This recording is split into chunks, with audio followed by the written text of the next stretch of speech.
Masapot, Marsapsa Podcast untuk edisi tanggal 16 Juni 2024. Kita akan bersama-sama membahas kebenaran firman Tuhan. Oke? Sebelum kita memulainya, kita akan bersama dalam doa. Minta tolong Bang Pendeta Raja untuk membawa doa pembukaan. Mari kita berdoa. Ya Bapak, kami bersyukur kami akan kembali merenungkan firman Tuhan untuk tanggal 16 Juni 2024. Biarlah Engkau memberikan kami hikmat, kami bisa mengerti, memahami, dan melakukan firman Tuhan. Dan seluruh sobat Masapot juga boleh terberkati. Dalam nama Tuhan Yesus kami berdoa. Amin. Amin. Ya, terima kasih untuk kesediaan Bang Pendeta Rolandi dan Bang Pendeta Raja untuk bahan kita dari 2 Korintus pasal 5 ayat 6 sampai dengan ayat 10. Simpel ayatnya, tapi semoga rasanya bisa menguliknya, mengulasnya dengan sangat-sangat mendalam, setajam-tajamnya. Oke, kita akan baca bersama-sama. Gantian ya bacanya ya. Oke. Minta tolong hostnya dibantu, tapi jangan nanti ini ya menjebak host ya, tidak boleh ya. 2 Korintus 5 ayat 6 sampai dengan 10, demikian firman Tuhan. Karena itu hati kami senantiasa tabah meskipun kami sadar bahwa selama kami mendiami tubuh ini, kami masih jauh dari Tuhan. Sebab hidup kami ini adalah hidup karena percaya, bukan karena melihat. Tetapi hati kami tabah dan terlebih suka kami beralih dari tubuh ini untuk menetap pada Tuhan. Sebab itu juga kami berusaha supaya kami berkenan kepadanya, baik kami tinggal di dalam tubuh ini maupun kami tinggal di luarnya. Sebab kita semua harus menghadap tahta pengadilan Kristus, supaya setiap orang menempuh apa yang patut diterimanya sesuai dengan yang dilakukannya dalam hidupnya ini, baik maupun jahat. Wah, luar biasa ya, simpel tapi cukup membuat kita apa sih maksudnya ini gitu ya, abang-abang ya. Untuk tanggal 16 Juni tadi yang saya bacakan itu dari Alkitab TB2, mungkin abang TB1 ya. Jadi sobat-sobat Masapot nggak usah lah itu jadi perdebatan, karena ini kok lainnya, ini baca dari Alkitab sendiri atau apa ya, Alkitab minjam Terjemahan sendiri. terjemahan baru. Kalau ada berkat nggak apa-apa dibeli Alkitab TB2-nya. Iya, TB2. Atau mau juga bersama dengan Mas Sapot, ya Mas Sapot untuk boleh berbagi berkat lewat Alkitab ya. Sudah 4 kali ya pengiriman. Sudah 4 kali pengiriman, target kita 1000 ya, masih jauh ya Bang ya. Alkitab. Ya, jadi yang mau ikut bersama tim Mas Sapot untuk kita boleh berbagi berkat, silahkan ya sobat-sobat Mas Sapot, nanti komen aja di kolom komentar dan hubungi kami semua. Oke, baiklah. Jadi apa nih Abang Pendeta Rolandi dan Abang Pendeta Raja, dari latar belakang dulu, kenapa sih kitab ini menyatakan hal seperti ini gitu ya? Apa sih yang melatar belakanginya? Oke, terima kasih buat pendeta ini. Yang pertama, memang salah satu hal yang sangat luar biasa bagi seorang Paulus adalah sebuah kontinuitas ataupun sebuah sifat berkelanjutan terhadap jemaat yang dia layani ya. Dia tidak bisa sekali atau cukup ya, tapi dia mencoba terus mendampingi mereka secara khusus di dalam pengenalan akan Tuhan. Secara khusus dalam kitab 2 Korintus ini sebagai suratnya yang kedua kepada jemaat Korintus, pada pasal 5 ini ayat 6 sampai 10 adalah menekankan pentingnya hidup dalam iman dan percaya. Ya, tapi yang saya baca misalnya pada ayat yang ke-7, sebab hidup kami ini adalah hidup karena percaya, bukan karena melihat. Jadi Paulus ingin mengatakan kepada jemaat Korintus bahwa hidup ini fana dan sementara, sehingga mereka harus hidup di dalam kesadaran akan kehidupan yang kekal. Mungkin itu sebagai latar belakang. Ya, gimana Bang Pendeta Raja, ada yang mau ditambahkan? Atau mungkin bicara hal yang sama, copy paste dari Bang sampai ke Bang Rolandi tapi dengan gaya bahasa berbeda. Silakan Bang Pendeta. Ya, saya mau berbagi juga dengan teman-teman Masapot. Ya, kalau jemaat Korintus itu jemaat yang memang ada di lingkungan yang sudah semi perkotaan lah ya, atau mungkin sudah kota lah. Sudah. Ya, pada zaman itu sudah kota maju dari zaman itu. Mereka sudah ada di tingkat kemapanan ekonomi, kota pelabuhan yang sangat maju, dan juga pendidikannya, ilmunya mereka sudah tinggi lah. Jadi dengan kemapanan seperti itu ternyata ada ya plus minusnya juga gitu ya, Pak Pendeta ya, ingat gitu ya. Ada juga ternyata dengan kemapanan masih muda. masih muda. Dengan kemapanan itu ternyata ada yang jadinya mengandalkan ya mengandalkan kemapanannya, mengandalkan ekonominya, saya hebat, saya pintar, saya kreatif dan sebagainya. Nah akhirnya dengan kemapanan itu secara rohani mereka justru jadi merosot gitu ya. Jadi mereka punya rumah-rumah yang juga sudah mewah, kemah-kemah ataupun tempat tinggal ataupun harta benda yang sudah mapan, tapi ternyata itu yang mereka andalkan. Nah, jadi itu yang membuat firman Tuhan ini atau surat ini dituliskan dikirimkan oleh Paulus. Oke, berarti yang melatar belakangnya adalah memang kota Korintus itu kota yang cukup maju, tapi justru orang-orangnya ya mungkin secara pengetahuan maju, secara teknologi mungkin lebih hebat ya, tapi justru rohaninya yang merosot. Iya. Oke ya, berarti ada kesombongan-sombongnya gitu ya, gimana gitu ya. Jadi inilah melihat situasi kondisi yang seperti itu, maka Paulus rindu untuk bagaimana bisa mengingatkan mereka gitu ya. Kalian nggak boleh seperti ini. Soalnya kira-kira latar belakangnya. Iya begitulah kira-kira. Oke, jadi kita udah paham bagaimana latar belakangnya sehingga sampai 2 kali ya Paulus ini menuliskan ya sampai 2 Korintus gitu. Gak cukup gitu satu surat gitu ya, harus 2. Berarti ini agak-agak gimana gitu juga orangnya ya. Oke, jadi apa yang bisa disampaikan tadi kita udah di latar belakangnya. Lalu apa ya kira-kira yang bisa disampaikan lewat pesan yang secara spesifik tertulis di ayat teks kita ini ayat 6 sampai dengan ayat 10. Bagaimana? Siapa dulu? Oh boleh Bang ya. Oke Bang, terima kasih Kak. Jadi tertulis di sini bahwa mereka Paulus ya terutama dia menyadari bahwa dia masih ada di dalam tubuh ya. Jadi gambaran tubuh ini gambaran tadi itu apa yang kita punya di dunia ini ya. Kita hanya punya tubuh yang sementara, kita punya kemah yang sementara, kita punya ilmu yang juga sementara. Apapun yang kita miliki itu adalah sifatnya sementara. Jadi bukan sesuatu yang bisa kita andalkan lah seperti itu ya. Karena sifatnya itu ada limitnya. Kita punya tanah atau punya rumah, limitnya juga ada. Nanti saat akan dimakan lengat ya, akan rusak juga ya, ibarat katanya ini kokoh nih ya, tapi lama-lama bisa turun juga akan rayap. Iya dimakan rayap, jadi hancur gitu. Baru kalau kita pun punya ya apalagi makanan dibeli sekarang di masa sekarang nanti malam sudah basi dan sebagainya. Kita punya ilmu ya, kita katakan ilmu itu oke lah, keren sekarang, tapi mungkin tahun depan atau 10 tahun lagi itu ilmunya sudah kadaluarsa, udah basi, mungkin bukan ini ya, tapi jadi kurang update gitu ya. Update lagi gitu ya. Nah jadi hal-hal seperti itu adalah tanda kutip kemah yang sementara. Baik, ada lagi yang mau sampaikan Yang menambahkan saja yang sangat menginspirasi sekali yang disebutkan oleh Bang Raja, karena ternyata memang jangan akhirnya kita terjebak terhadap apa yang kita lihat ya. Kan itu makanya tadi Paulus dengan tegas pada itu juga kembali ke garis bawahnya, karena Paulus ingin menekankan bahwa hidup dengan iman itu penting, itu harus digaris bawahi, bukan hanya mengandalkan apa yang kita lihat atau hal-hal yang kita lihat dengan mata. Seakan-akan saat kita sudah punya rumah maka semuanya akan lebih baik. Saat kita sudah punya tabungan seakan-akan masa depan lebih baik, udah terjamin, udah aman gitu. Seakan-akan semuanya sudah jelas. Iya. Padahal Paulus mau katakan bagi jemaat Korintus pada saat itu semua bersifat fana. Ya. Itu semua bersifat fana ya. Maka kita harus melihat pada rencana Tuhan dalam hidup kita, dalam hidup jemaat Korintus.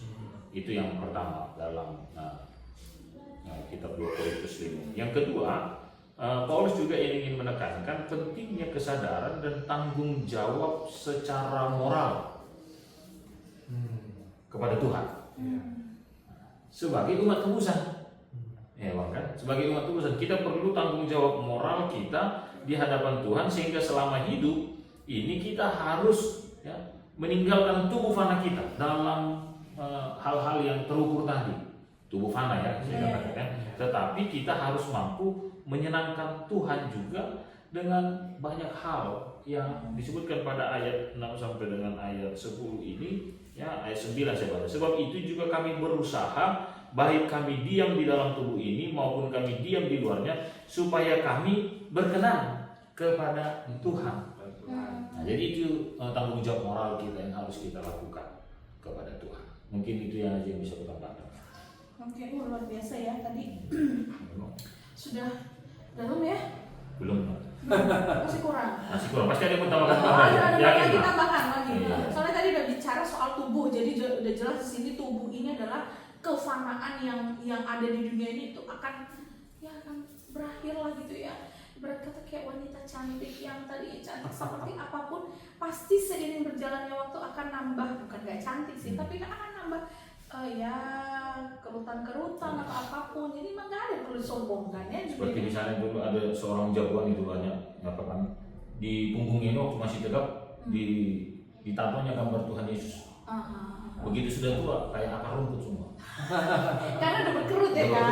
Kelihatan lagi mana hidungnya jadi kayak akar semua. Iya, jadi ya gitulah, tadi udah disampaikan ya soal tubuh itu. Dan yang kedua tadi disampaikan Bang Rolandi luar biasa juga ya, itu semua bersifat fana. Jadi sekarang penting bagi kita untuk mempertanggungjawabkan iman kita ini sebagai orang yang sudah diselamatkan gitu ya. Luar biasa. Jadi kita ini orang-orang yang sudah selamat. Amin. Nah sekarang gimana nih kita mempertanggungjawabkan ya secara moral, secara ya kepada Tuhan. Jadi ukurannya bukan kepada seseorang gitu ya, tapi kepada Tuhan gitu. Kadang manusia ini takutnya lebih sama orang yang daripada Tuhan. Dan nanti direfleksi. Silakan. Ada lagi yang mau ditambah? Iya, tadi dikatakan Abang Pendeta Rolandi ya, jadi juga disimpulkan oleh pendetanya ini bahwa apa yang hendak kita lakukan sebagai umat yang ditebus, ya, apa yang menjadi tanggung jawab kita, apa menjadi tanggung jawab moral kita sebagai umat yang ditebus adalah hidup berkenan kepada Tuhan, hidup menyenangkan hati Tuhan. Nah, bagaimana hidup yang berkenan kepada Tuhan? Yaitu hidup yang hidup karena percaya, bukan karena melihat. Itu tadi sesuai tema kita. Jadi hidup itu bukan mengandalkan apa yang kita lihat saja, yaitu tubuh, rumah, ilmu atau apapun yang kita miliki. Bukan itu nyata yang kita andalkan, tapi kita hidup karena iman, hidup karena percaya kepada Kristus, sehingga kita bisa menyenangkan hati Tuhan lewat melakukan firman Tuhan sebagai ucapan syukur kita sebagai orang yang sudah ditebus oleh Tuhan. Nah itu yang mau saya tambahkan. Itu aja? Ya. Nggak ada lagi supaya kita lanjut nih ke refleksi Ya. tadi. Jadi untuk kaitannya dengan tadi topik udah itu di situ aja Bang Raja. Iya. Hidup karena percaya, bukan karena melihat. Ya. Tadi sudah ditegaskan oleh Bang Pendeta Raja. Nah, gimana Bang Rolandi sehubungan dengan tema juga yang mau ditambahkan atau mungkin ada hal lain yang mau lebih dalam lagi? Iya, saya ingin menambahkan saja ya apa yang tadi sudah saya katakan pada ayat 10. Sebab kita semua harus menghadap tahta pengadilan Kristus. Ya, dengan latar belakang Paulus juga adalah sebagai orang Yahudi ya, dan orang yang berpendidikan secara Taurat ya, dan dia mengalami pengenalan tentang Kristus.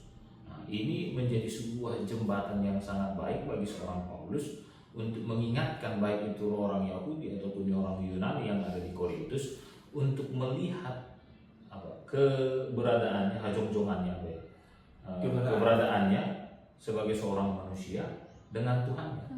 Apakah itu orang Yahudi, apakah itu orang Yunani, ya semuanya harus mencabut ya identitas itu dan mengkoneksikan dengan Tuhan.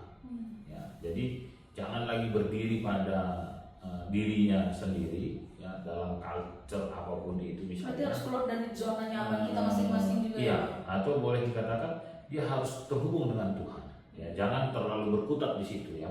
Jangan akhirnya meniadakan Tuhan, menganggap Tuhan tidak ada atau karena dalam kita sudah hebat, ya, dalam kekayaannya ya kan, sehingga dia hanya berada di dalam lini kekayaan, kemapanan, harta, wanita, nah itu dia, kemolekan, kecantikan, hamuran, hagabeon, hasanah, tidak lagi di sana. Tapi mari lepaskan itu semua, ya, dan koneksikan hubungan kita dengan Tuhan. Daripada kita terlepas dari Tuhan dan ini semua akan terlepas. Lebih bagus kita menghubungkan dengan Tuhan. Saat ini semua yang fana ini pun terlepas. Paling tidak ada satu hal yang tetap, kita punya hubungan dengan Tuhan. Ya, berarti ya hamuran, hagabeon, hasanah itu semua fana. Ya kan, jangan andalkan itu. Kalau memang sekarang kita ada di posisi itu, justru sebaiknya semakin mendekatkan diri sama Tuhan, bahwa apa yang kita miliki saat ini semua bersumber daripada Tuhan, ya. Bukan karena kehebatan atau kecantikan kita, tapi karena memang ya semua karena Tuhan. Oke, baik, sudah cukup mendalam dan saya yakin sobat-sobat Masapat juga sudah paham apa yang disampaikan abang kakak, khususnya abang yang dua ini, dan ditutup dengan refleksinya. Ya paling banyak 2 kalimat. Sudah. Ya. Soalnya Bang Baru sudah jangan gitu katanya. Oke. Oh belum. Oke, saya dulu ya. Silakan. Tuhan Yesus ya, karena kan di sini kan konteksnya perjanjian baru. Paulus yang tadinya itu tadi hidup dalam kegelapan ya, sekarang menjadi Paulus yang sudah dalam terang Tuhan Yesus gitu ya. Setelah dia mengalami perjumpaan dengan Kristus, dia mengalami perubahan, dia memang mengharapkan sesuatu yang bergerak. Ya, tadi kalau Bang Marni bilang kita jangan berkutat gitu ya ke hal-hal yang duniawi. Nah, jadi saya mau pakai kata istilah move on Pak gitu ya. Nah, kan begitu banyak, begitu banyak. Nggak boleh yang move on dari pasangan ya. Apalagi di sini pasangan. Nah, kan banyak gitu ya di sekitar kita lah gitu ya. Ada orang yang begitu terikat dengan asetnya, terikat dengan tadi tabungan, terikat dengan gadget, terikat dengan apapun itu. Terikat juga dengan pasangan yang maksudnya toksik. Rasanya bahasa keren itu tadi. Oh iya. Kadang kan kita merasa engkaulah segala-galanya, tapi terkadang pasangan itu bukan pasangan yang membangun dia. Itu juga termasuk. Nah, itu Masapat ya, yang jadi, mungkin ya, masih jadi jangan kecuali kalau sudah menikah gitu. ya, itu tidak bisa dipisahkan oleh apapun. Tapi kalau belum menikah jangan merasa oh engkaulah segalanya bagi. Itu juga termasuk kan ya Bang? Iya, benar. Jadi teringat itu loh yang kisah Hilal di Cina itu loh. Oh, yang itu yang laki-laki yang laki-laki hidup sederhana. Demi membiayai pacarnya. Iya, dengan hidup mewah. Iya, pacarnya hidup mewah, padahal mereka juga jarang ketemu ya. Iya. Itu pasti pacarnya laki-laki kan? Iya, laki-laki dan perempuan. Iya, hidup mewah itu laki-laki. Bukan mewah perempuan. Demi lipstik merah merona. Kebetulan pakai merah merona nih awak nih. Mas. Lanjut. Jadi kisah itu ternyata si perempuan ternyata tak setia ya. Dia udah dikasih semua tapi nggak setia ya. Ditinggal apa namanya itu? Ditinggal nikah ya. Karena si pacarnya akhirnya menikah. Oh gitu Bang. Iya. Menikah. Iya. Tapi si laki-laki nikah sama orang lain. Si perempuan ini. Si perempuan nikah sama orang lain. Nah, akhirnya si laki-laki ini ya itu tadi dia nggak move on. Akhirnya kan stres, ya akhirnya bunuh diri kan gitu. Oh ya nggak baik juga. Ya intinya sih, ya jangan sampai kayak perempuan itu juga ya kan. Ya, jangan juga kayak laki-laki. Jangan juga kayak laki-lakinya ya. yang mudah putus asa, sepertinya kayaknya nggak ada perempuan lain gitu loh ya. Padahal masih banyak wanita-wanita baik hati, wanita-wanita simalungun. Apa lanjut? Nah, jadi istilahnya itu ya itulah. Jangan harus cepat-cepat ya dengan hal-hal yang toksik, yang merusak, yang meracuni iman kita. Tapi biarlah kita itu mengandalkan iman kita kepada Tuhan. Hidup karena percaya. Hidup karena percaya kepada Tuhan. Iya, hidup karena percaya bukan karena melihat. Ya Bang, silakan. Iya, ini refleksi ya yang bisa saya sampaikan ya. Maka Paulus ingin mengajak kita hiduplah ya, dengan keyakinan, keberanian, karena kita percaya kepada Tuhan. Kita berani, kita yakin bukan karena apa yang kita miliki. Ya, orang kan banyak sekali semakin percaya diri saat misalnya dia berpakaian dengan cincin yang mewah, ya kan, dengan wah, penampilan yang luar biasa, dengan tali pinggang, dengan label yang yang Branded. jelas, branded, ya kan, dengan jam tangan dan lain sebagainya, baru dia percaya diri. Tadi bagus loh gelang abang. Oh iya bagus. Tapi kita harus tampil percaya diri karena bukan dengan melihat tadi, tapi dengan percaya. Karena ada Kristus di dalam diri kita. Yes. Amin. Jadi bukan karena apa yang kita pakai, bukan apa label yang melekat pada kita. Misalnya kan, misalnya nanti Bang Raja menjadi seorang dokter baru dia gagah berdiri gitu, enggak juga gitu. Dan sekarang harus sudah gagah. Harus gagah, Of iya. course. Selalu tampil percaya diri karena Tuhan, bukan karena label yang kita miliki, ya. Jadi sobat-sobat Masaput juga jangan ada yang pernah merasa rendah diri karena dia melihat keberadaannya yang biasa-biasa saja. Tapi hiduplah dengan percaya kepada Tuhan, sehingga apapun status kita itu adalah sebuah sarana jalan Tuhan, dan bukan tubuh kita yang fana ini yang harus kita banggakan, tetapi roh yang ada di dalam diri kita, yaitu Kristus. Amin. Yang ada di dalam diri Masaput. Ini Bang, yang tadi abang bilang jangan rendah diri, yang tadi abang bilang ya. Ya satu sisi bagus ya, jangan rendah diri. Walaupun kan kita banyak ya orang kayaknya mungkin minder atau apa. Itu tidak baik. Tadi yang sudah disampaikan Bang Rolandi. Tapi juga tidak baik ketika kita jadi sosok yang justru memandang orang lain itu rendah. Oh, gitu. iya. Jadi itu saling ya Bang, karena nggak akan muncul orang-orang yang rendah diri tanpa orang-orang yang tinggi hati, tinggi diri. Hati-hati, rendah hati. Jangan melihat diri besar, orang lain kecil. Kecil, setelah dia ya Semuanya kan. sama di hadapan Tuhan. Iya. Ukuran badan boleh besar, bilang Iya, Bang. ukuran badan Tapi jangan boleh. gara-gara itu sombong, Iya. gitu kan. Iya, jadi Setuju. walaupun kita pintar, jangan gara-gara kita sombong kan begitu. Kasihilah semuanya, ya kan Bang, gitu ya Bang. Ya, setuju. Iya, oke baik. Ada lagi Bang? Cukup. Itu satu loh, dua. Cukup itu aja. Cukup satu. Baiklah, sobat-sobat Masapot dimanapun berada, kita sudah belajar kebenaran firman Tuhan. Intinya seperti topik yang sudah disampaikan, hidup karena percaya bukan karena melihat, karena apa yang dilihat oleh mata belum tentu memberikan jaminan. Ya, tadi tubuh itu sudah dipaparkan semua, jadi kita harus mempertanggungjawabkan iman kita kepada Tuhan, karena harinya nanti akan tiba ketika Kristus datang untuk kedua kalinya. Ya, diminta mana pertanggungjawaban nih sebagai anak-anak Tuhan ya. Jadi mari kita mulai hari-hari kita terus dengan connect terus sama Tuhan, jalin hubungan dengan Tuhan supaya kita juga dimampukan untuk meninggalkan tubuh tadi itu, tubuh yang semuanya bersifat akan fana. Amin. Tuhan Yesus memberkati kita semuanya, tetap semangat dan tetap dukung Masaput. layanan Masapot dalam diskusi firman Tuhan, dan ya masih banyak lagi nanti kegiatan Masapot, ditunggu aja. Tadi Bang Rolandi lagi ada pergumulan. Ya silakan ya Bang. Ya. Doa penutup. Iya. Oke. Bukan Bukan doa doa. makan ya. Bukan. Kita bersatu dalam doa. Kami bersyukur kalau Tuhan mau pakai kami lebih dan lebih lagi untuk melayani Tuhan dalam segala keterbatasan kami, dan kami mau katakan kami bersyukur untuk itu semua, dan biarlah kami juga dalam kerinduan hati Tuhan pakai kami lebih dan lebih lagi. Dalam Yesus Kristus kami berdoa. Amin. Amin. Bye. Sampai jumpa lagi. God bless. God bless you.